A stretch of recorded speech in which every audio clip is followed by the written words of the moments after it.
Welcome to the Big 12 Insiders, your Big 12 sports show. Here's your host, Brien Hanley.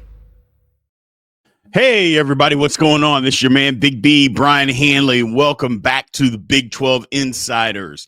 Man, we got a good show for you guys today. Today, we are counting down who I believe are the at least in the order of Big 12 coaches from 16 to 1. I'm going to rank them on what I see. Now, some of the criteria, basically taken off of last year, overall resume. We're going to combine all of that into one. One's not rated higher than the other, but this is just the way that I see it this year, what they've built as far as a program now, and what I think it's going to look like this year. So I'm sure there's going to be some people that are going to disagree. I love that. Make sure you get in the comments and let me know. So that's what we're doing today. We're breaking down the Big 12 coaches as Big B sees it. Before we get started, remember to continue to like, follow, subscribe, all of that good stuff. Looking to get to 4,200 subscribers by the time the season starts. So got a couple of months to still get that done. Appreciate all the support that you guys have given this channel so far. So I absolutely appreciate it. But let's get into this thing. At number 16, look, Brenham from Arizona. I'm not going to get off it. I can't unsee what I saw last year. I've been around football and really understood what college football has been about for a little over 40 years now. Never seen a college football coach 45 minutes before the game out in the parking lot hanging out with boosters and tailgate. I just never seen that before. That is insane. You know, have I seen them on the field, on the sideline talking to them? Yes, absolutely. But that's something different. You know, you got a game to coach. You got a game to win. You're on the sideline. Yeah. Do you go shake recruits' hands, boosters? Absolutely. Inside the stadium, not out in the parking lot. Never seen anything like it before. Doesn't seem interested. Thought Arizona might make a move. They didn't. Maybe the finances at Arizona aren't what they need to be able to make a move so quickly. I don't see it getting a whole lot better, unfortunately, Arizona fans. I just don't.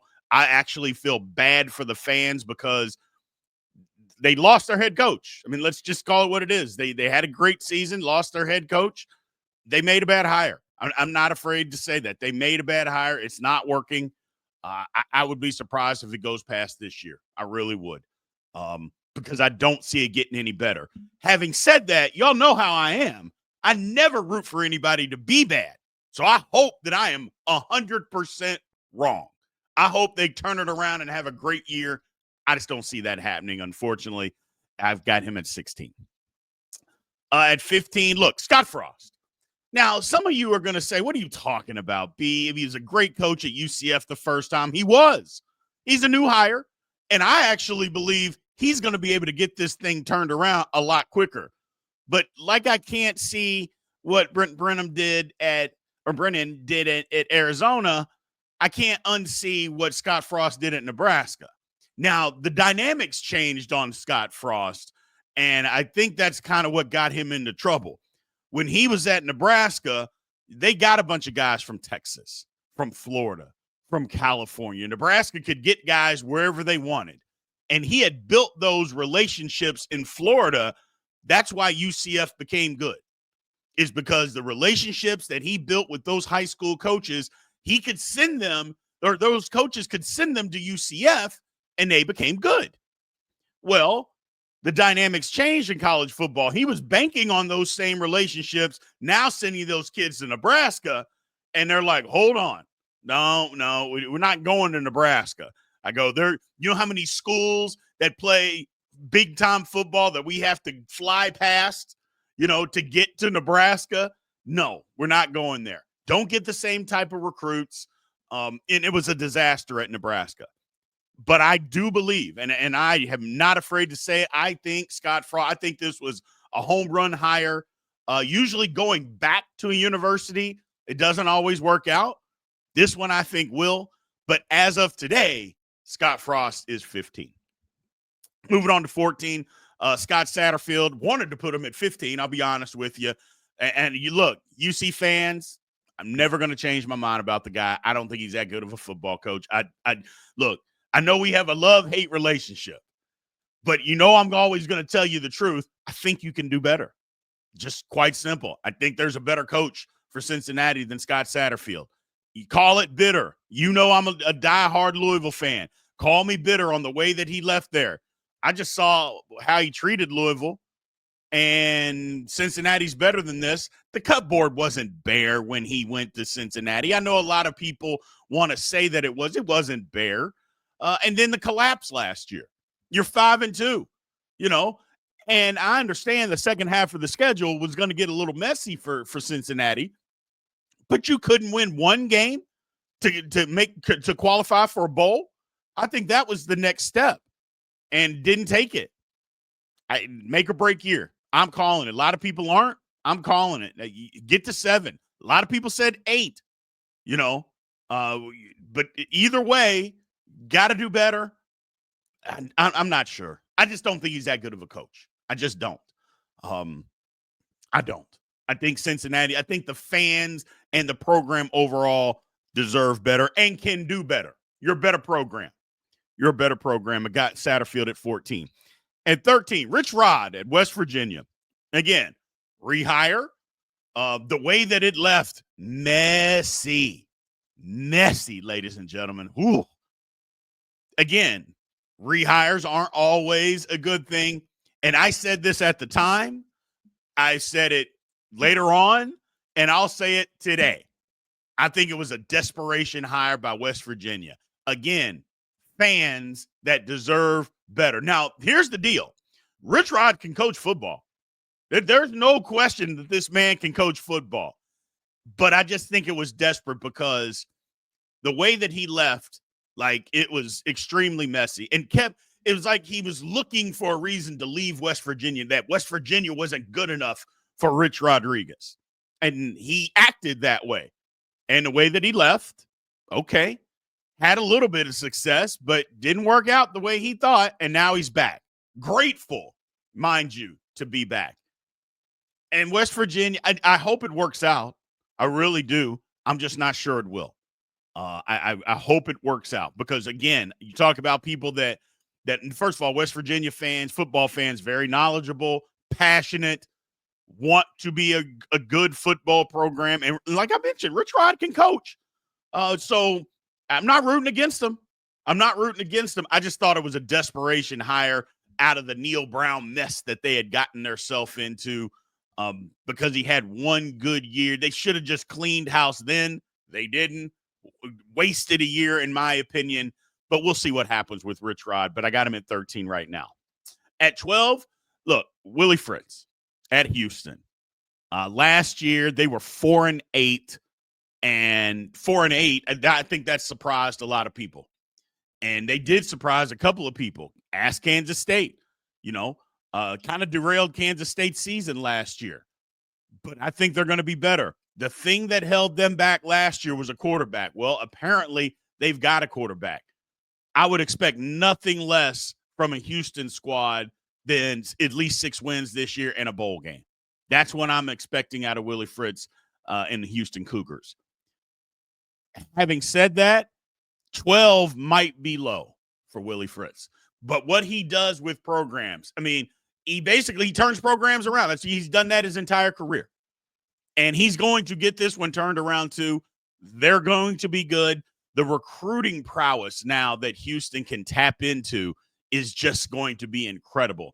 Hell, if they just got guys and their entire roster was from the Houston area, they're going to have a good football team.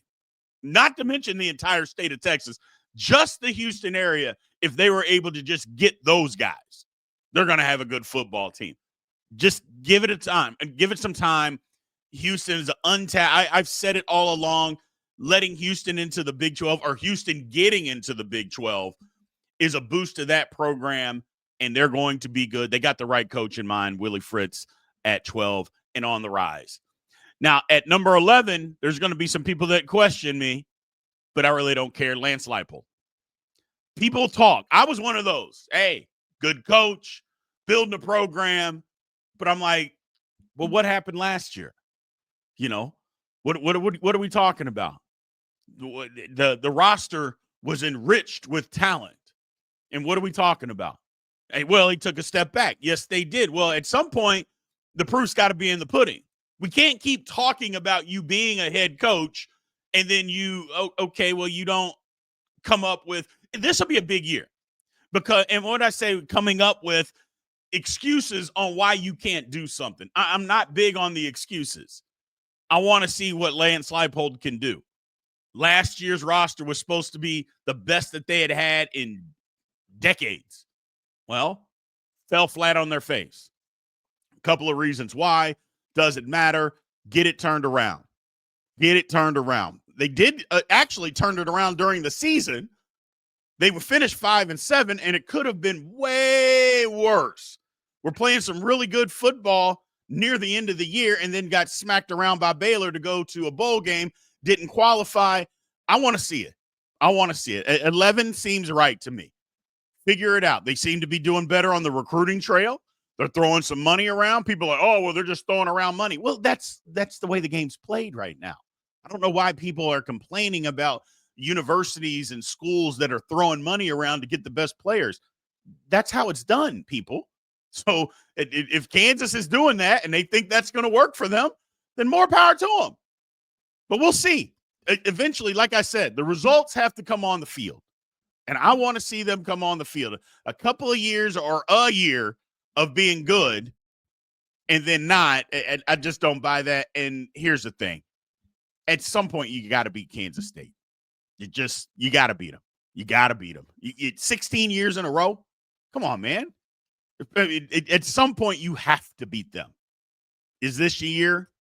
I don't know. We'll find out. Lance Leipold at 11. At 10, I've got Sonny Dykes. TCU up and down. Here's the thing, though, about TCU is that they won more games last year than what people realize. They won 9 games. They won more games than what people actually realize. I know people wrote them off because of that disaster at home. Basically 2 games. Gave away the game against UCF at home when they were up big. Gave that game away. And then getting whipped by Houston. So it's those 2 games are the ones that people are like, oh, well, they're not any good. They stink. They won 9 games last year. They turned it around. And I think they got to take another step. Look, it was a 2-year hangover, in my opinion, or a 1.5 hangover from what happened in the national championship game. It just was. But they got things turned around at the end of the year, and we're actually playing really good football. But Sonny Dykes, I think it's a make or break year because I think they can finish in the upper half of the Big 12, or they could finish middle of the pack. And I would bet that TCU fans think that they should be better than just a middle of the pack finish in the Big 12. As a matter of fact, I'm certain of that. So we'll see what happens. But this is where I have Sonny Dykes at 10. At 9, I've got Deion Sanders. Look, there's no doubt what he's done at Colorado has been incredible. They had a roster full of guys that didn't deserve to have high Division I scholarships. That's what he walked into. Got rid of those guys, turned the roster around. 4 games one year, 9 the next. Look, they won 9 football games last year. Is it true that they haven't beaten maybe the best competition? Yeah, okay, I'll give you that. Did they get mollywopped in the bowl game to BYU? Yes, they did. It absolutely whipped. They still have to work on physicality. That's Colorado's, that's their issue, is physicality on the offensive line. They have to figure that out. If they can't figure that out, then they're not going to be, you can't take them seriously. At some point, you have to make that a priority. Now, I'm not saying that they haven't, but you have to hit. You can't keep missing and you bring in a transfer here, transfer there. Maybe you got to go to the high school routes and develop guys. We'll see what happens. But bottom line is, and I know their left tackle's a sophomore, and he made and played like a true freshman, but played pretty well. But he was still a true freshman. Got to take another stride in that area, and they have to become a more physical football team.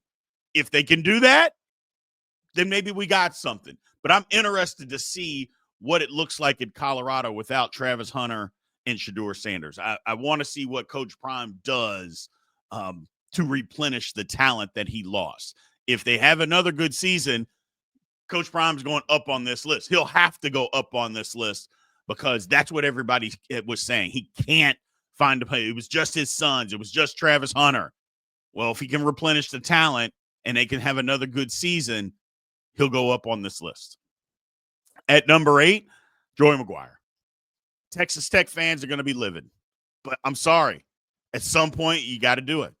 You know, too many times Tech has had a good roster and they just can't get over the hump to win the game, to put them over the hump. They'll play good. Like last year, they'll play good. They'll win a game. And then, like they beat Iowa State, and then they fall flat on their face against Colorado. It's just like win the game that you have to win where everybody can take you seriously. Now, again, another program that has thrown a ton of money at the transfer portal to basically just throw money at their roster. I don't begrudge Texas Tech at all. Again, that's how the game is played right now, ladies and gentlemen. Throw money at it, see what happens. But the results have to happen on the field. You can have the best roster. And again, it's not just me. Multiple people are saying that Texas Tech has the best roster in the Big 12. The best roster. Well, if you do, then we need to see some best roster results. That's all I'm saying. Now, I'm not saying I think it's a make or break year, but when I say make or break, they're not firing Joey McGuire. I don't think that should happen. I mean, the success that he's had and what he's building, you're not firing him. But then it's almost like, okay, well, if you can't win at a high level with this roster, when are you ever going to do that? You know?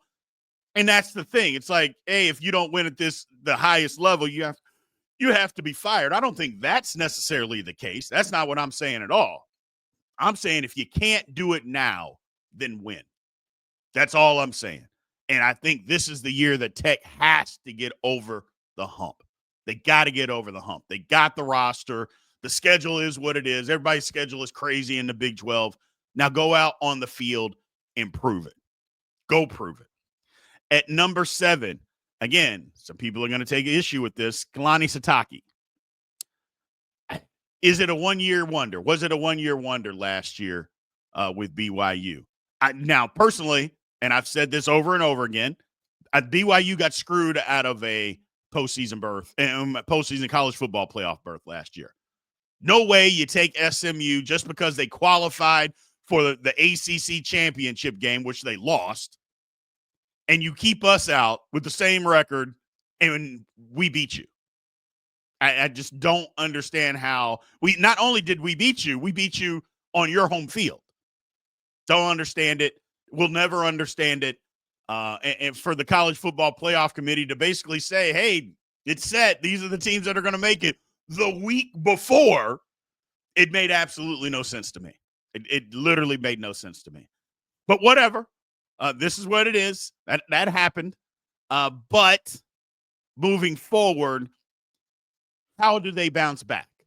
How do they replenish? How do they keep with the success? Look, there's some stuff going on at BYU. I don't want to get into that today because it's a different conversation for a different day.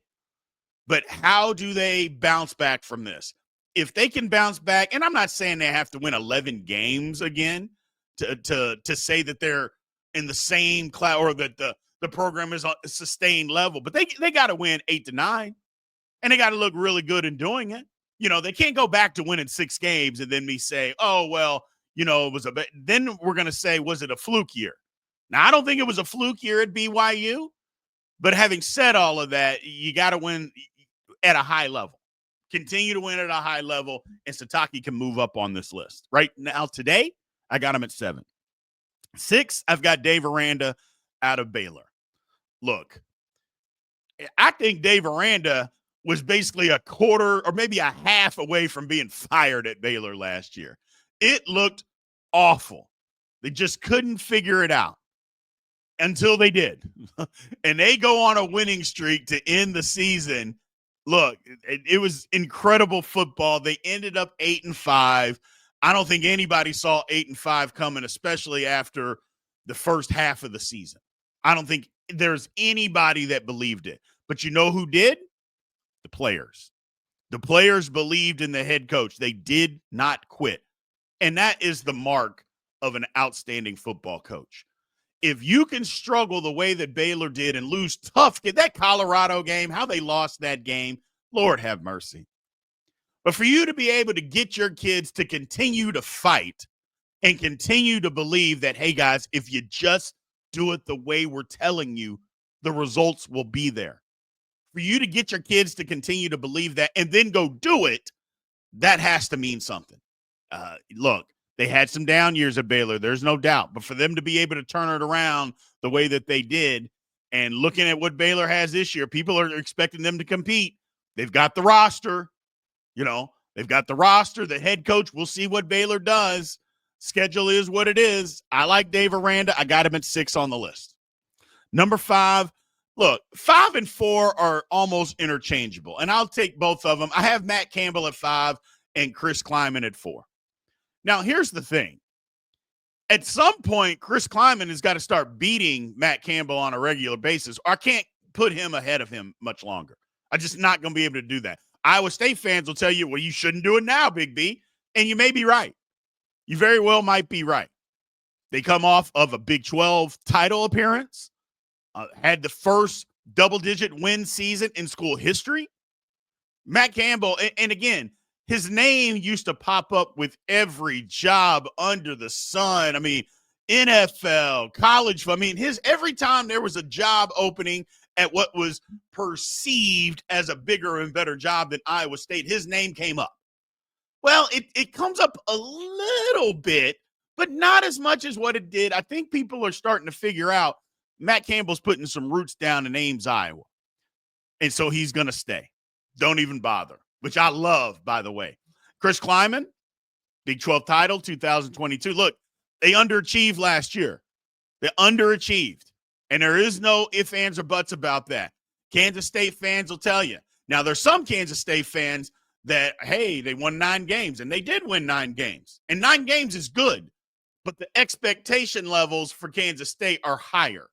The way that the season ended, minus the bowl game, you lose 3 of your last 4 games, and you have an opportunity to be in Arlington for the Big 12 title. It's not what you want. You get upset on the road to Houston, which basically derailed your season. It's not what you want. So got to find a way. Got to find a way to start matching some of these expectations and build on seasons and have back-to-back 10-win seasons. I'm not saying that 9 wins is not good, but you're a better program than that. And your expectation levels have to be higher than that. Now, it's tough to win 10 games back-to-back in the Big 12, man, because the Big 12 is insane. Kansas State is at that level. You have to reach that level, and you have to be able to sustain it. But again, you got to start beating Iowa State, or I can't continue to put Chris Kleiman ahead of Matt Campbell. I'm not going to be able to do that. So we'll see what happens this year, especially first game in Dublin, week 0. Love it. At 3, Mike Gundy. Now, before everybody goes off the deep end, hold on. I am giving Mike Gundy credit because last year I had Mike Gundy as the top coach in the conference, okay? And they were awful. Let's just call it they were awful, okay? But I'm giving him some grace. He made the change. I mean, either he made the changes or he was forced to make the changes to his entire staff. Everybody gone but him. He finally dived into the transfer portal, living in that world. And maybe he fought it for a while, and it comes back to bite you from time to time. You got to live in that world, man. You cannot live in that world, and we'll see what happens. But I'm going to give him some grace on, hey, it's Mike Gundy. It's Oklahoma State. It was just a bad year. Now, if they follow that up with, they win 4 games this year, well, then we're going to have some questions. We're going to have to start talking. Not to mention, I think Oklahoma State is going to probably start talking. But, yeah, got to be better. I'm giving them the grace that I think they're going to have a bounce-back year. I'm thinking 6, 7, 8 wins, maybe not 8, but 6 to 7 wins is something that Oklahoma State's going to get. But knowing Mike Gundy, hell, he may be 8 or 9. And that's why I've got him number 3 on the list, because the guy's a good football coach, or he has been for so long. I'm going to give him the benefit of the doubt. Just a bad year. Just a bad year. At 2, Kyle Whittingham. Now, hold on. Again, I'm giving the same type of grace. Now, I know there's going to be fans out there that are mad because, Utah fans weren't always the most gracious coming into the conference, and then they come in saying they're going to run it, and then they literally got their head beaten in. That happened. I'm still giving the grace that the man is an outstanding football coach. Look, it's tough to win in any conference. It's even tougher when you don't have a quarterback that you can lean on, because Utah's defense, minus a couple games, was pretty damn good last year still. But when you don't have a quarterback that can help, it's a problem.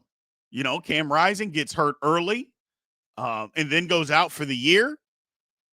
And then they just didn't have anything behind it that was sustainable. Or quite frankly, and I think Utah fans can appreciate this, they didn't have a quarterback that was any good. Let's just call it what it is. They just didn't have that. And the team suffered. Again, defense did all it could, but sooner or later, you got to have an offense that can consistently move the football, even if you're just moving it 8 plays to go punt versus going 3 and out. They just didn't have an offense that consistently do that, move the football, especially score points. It's a problem. Gonna give them the grace again, because this is one of the teams that I predict is going to have a big bounce back year. The defense is still going to be good. We'll see what the quarterback situation is. I know they got big transfer that came in, is supposed to be great. We'll see what happens. The offensive coordinator and him came from New Mexico. I think it's going to be a good working situation for everybody. I just think Utah is one of those teams that's going to bounce back. When we do our predictions, expect Utah. I won't tell you where they are because I haven't really figured it out yet, but I would expect Utah to be up there. Expect Utah to be up there because I think they're going to have a big bounce back season this year. And at number 1, I've got Kenny Dillingham. Now, I know. Come on, Big B. Recency bias. Come on. He hadn't done it for very long. And you're right about all of that. Is it recency bias by me? Yes. Yes, it is. He hasn't done it for very long. I understand. Totally understand. But I look at where they were and what he did. Again, somebody that doesn't get the same credit as a Deion Sanders, or may I say the same ridicule as a Deion Sanders. Kenny Dillingham did the exact same thing at Arizona State. He came into a situation where 90% of his roster had no business having Power 4 football scholarships. Just a roster full of kids that just were not good enough to play at that level. It's not his fault. He walked into that situation, but he had to get those kids out and get new kids in.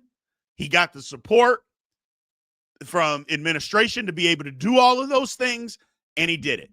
Got the booster backing, a lot of transfers, NIL. Here you go. But the one thing they did hit on, and Colorado did the same, you hit on the quarterback. Sam Leavitt had Cam Scatterboo, hit on 2 stars, and this is what happens. And now they got another roster that's maybe better than last year. Now, granted, you're not replacing Cam Scatterboo with just one football player or anything like. You're just not. He meant so much to that team. But you've got guys there that can contribute, but you've got the quarterback. And when you have the quarterback, a lot of things can happen for your football team. And Arizona State has it. Now, could they fall on their face this year, get fat on their laurels and say, you know what? We were good last year. We're just automatically going to be good this year. Yeah, that can happen. But we talked to our man, Chris Cartman, a couple of weeks ago, and that's not what he saw. And Chris will tell you the honest truth about what's going on with Arizona State and everything. He'll tell you the truth. He's like, nope, that's not what we see. Guys are pissed off. They're angry. They should have been more. They should have won more. Should have went further in the college football playoff. And when you have everything that they have coming back, and that's the attitude of the football team, well then, you're going to have something. Not to mention they're killing it in the transfer portal. They're starting to get big-time recruits. Things are starting to fall in place for Arizona State, which, just like Houston, I told you, those were the two programs that I thought were sleeping giants. Well, both of them are starting to wake up, and Arizona State has woken up in a big way quickly. Like, Arizona State, they didn't wake up out of a hibernation kind of sluggish. They sprung out of bed. And here's where they are. Big 12 champs last year, roster full of returners from that team, hungry, excellent coach that understands what's going on. He has built this program the right way. I think he's the best right now. Does that change? Can it change? Sure it is. Sure it can. Is it recency bias like I mentioned? 100% it is. Call me that if you want. Fine. Not denying it. But this is just the way I see it as of right now. Will it change next year? Absolutely. Just like our power rankings that we do during the season, man. Literally, those things, they change from week to week, and you have no idea because the Big 12 is crazy. So I can't wait for football season, ladies and gentlemen. I can't wait. Media day is coming up in a couple of weeks. Going to see some guys there. Going to talk to some people there. But I can't wait for football season to get here. It's getting close. It's getting close. We're almost – well, we are at the end of June, so we got a couple of months to continue to get through this, but it'll be here before we know it. It will absolutely be here before you know it. So get in those comments section, people. Let me know what you think of the list. Again, remember, if you haven't subscribed, make sure you subscribe, like the video as well. We appreciate you guys, and we will talk to you guys soon. Thank you for watching the Big 12 Insiders, your Big 12 sports show. This has been a Spirit Street production.